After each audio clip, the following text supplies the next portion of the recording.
This is TWiT.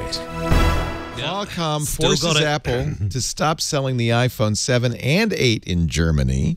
Qualcomm was an interesting case. set aside $1.5 billion. I guess this is a requirement. Yeah, basically the court said to them, if you really want to go ahead with this case, we're going to need a bond on the potential damages. And Apple lawyers were reputedly just like, that's the end of that.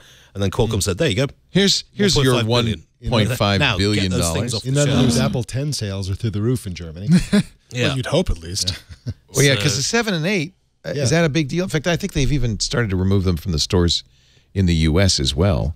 However, Qualcomm is starting to make a little headway. On the other hand, Apple, it's a crazy battle. It's just been going on for years. Didn't Apple have a court victory with Qualcomm? This is one of the world when I turn to you guys and go, what happened in chips? Because I am very chip stupid.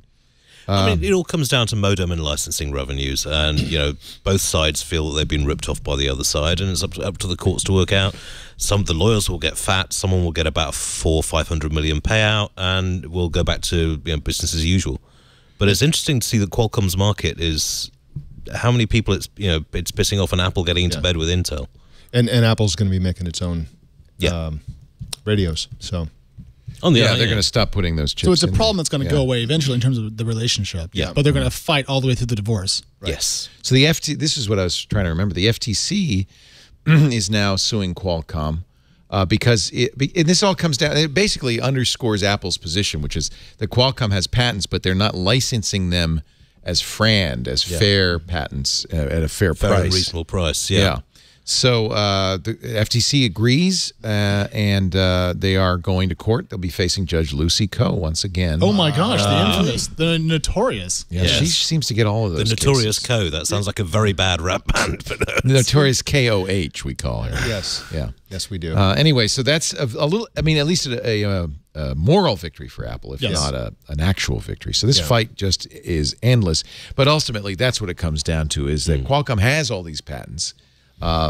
Particularly for outdated technologies like CDMA. All this will go away, I presume, with 5G, although I think they've been snapping up 5G patents as well. And they are charging a lot of money to Apple and others for the right to make phones that support these radios and these technologies, whether they use Qualcomm chips or not. It's classic technology rent-seeking. Back to that again. Yeah, right? exactly. But companies like Qualcomm, component manufacturers, have all that's all moved to China long ago, and so they're sort of like. They're based in San Diego, I think. Yeah. And they're just fighting tooth and nail to stay alive in a world that really wants their business to go to either companies like Apple or to Asian manufacturers. I was going to say the Chinese manufacturers are now making all their own stuff as well. So but they're winning in China. They won in China. They just won in Germany. In many cases, I mean, they have the patents. They did invent these fundamental technologies. The dispute now is whether they're asking a reasonable amount of money. I was going to say, I mean, you can say, well, you invented the technology, but 30 years down the line, does that still give you the right to rip off? Apple says no. Apple's refusing to pay. I agree with this. It's one of my few anti-capitalist views. I think if you invent something, you should have it for even a quarter century, but at some point in time, let it go. Yeah. But isn't this Chinese chip push under their China 2025? Overall umbrella? Basically, they want to be self-sufficient in technologies that they're not going to have to rely on, because this is the problem ZTE had last year. Oh, ZTE in America. Sorry. No, you're totally fine.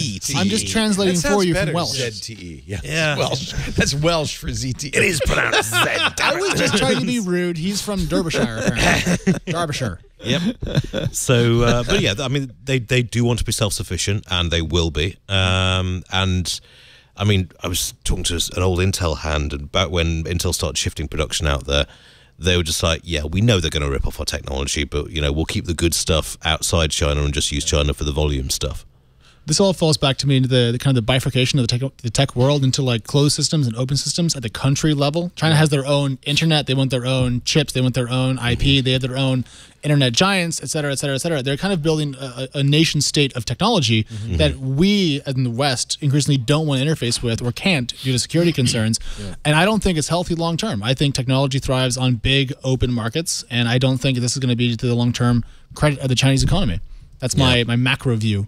I think it's too bad that we're moving backwards, it seems, in terms of openness and sharing across international borders. I think China's taken the view that we've got 1.2 billion consumers, America's got 400 million.